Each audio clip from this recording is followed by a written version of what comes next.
કેમ છો બધા? હું ને કૃપાલ જઈ રહ્યા છીએ બાપા સીતારામના મંદિરે.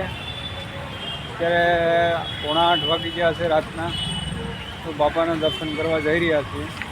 ફિલહાલ ઘરેથી નીકળી ગયા છીએ. તો ચાલો આપણે મંદિરે જઈને તમને દર્શન કરાવો બાપા સીતારામના. કન્ટિન્યુ બન્યા રહેજો. બાપા સીતારામ. કૃપાલભાઈ જો આગળ જાય છે. અત્યારે વરસાદનું મોસમ છે.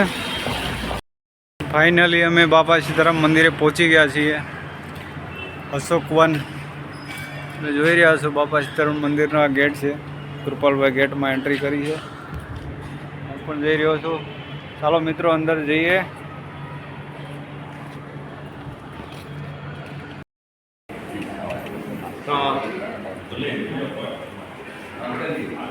सॉरी यार भुलाई गया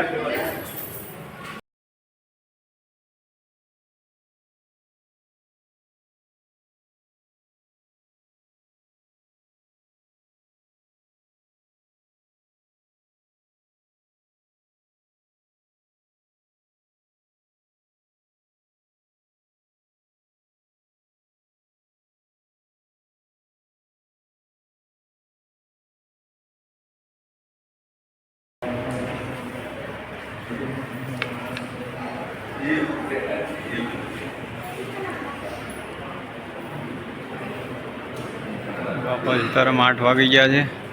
આરતી છે. બધા દર્શન કરી રહ્યા છે. બાપા સીતારામ સૌ ભક્તોને. તો ચાલો તમને દર્શન કરાવો બાપાના. અશોકવન.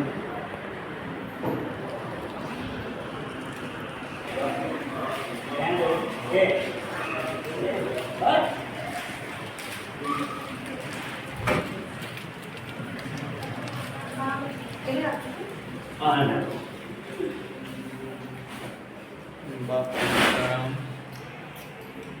સીતારામ.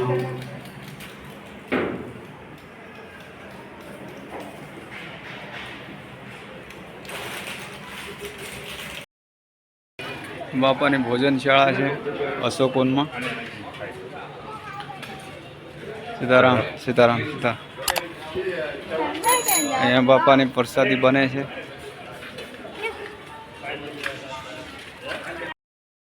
લીધા છે બાપા રામના. ચાલો તમને ભોજન પ્રસાદ ચાલુ છે બાપાની. તમને ભોજનશાળામાં મુલાકાત કરાવું. બાપા સીતારામ. બાપા સીતારામ. બાપાની પ્રસાદી બહુ ભક્તો લઈ રહ્યા છે. જોઈ શકો છો પબ્લિક. દર ગુરુવારે બાપાને ત્યાં પ્રસાદીનો લાવો લેવાય છે. અહીંયા પબ્લિક સૌ ભક્તો બાપાની પ્રસાદી લઈ રહ્યા છે. સૌ ભક્તોને બાપા સીતારામ. તમે પણ આવો અશોકવનમાં બાપા સીતારામના દર્શન કરવા.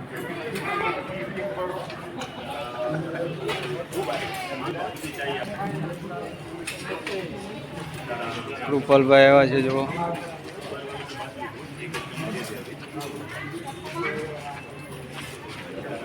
ચાલો મિત્રો તમને હવે બાપાની જે બાપા બજરંગદાસ બાપા ગાડીમાં બેઠા હતા ને એ ગાડી તમને બતાવું છું. અશોકવનમાં હયાત છે હાલમાં.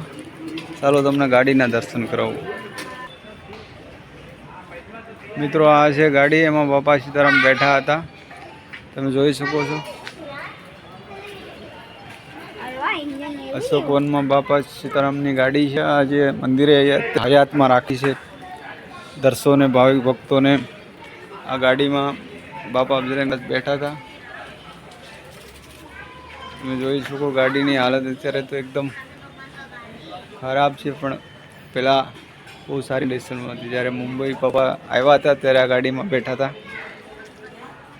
તો વિડીયો કેવો લાગ્યો મિત્રો જણાવજો. તો બ્લોગ અહીંયા પૂરો કરો છો. બાપા સીતારામ. ફરીથી કન્ટિન્યુ આગલા બ્લોગમાં મળશું. બાપા સીતારામ.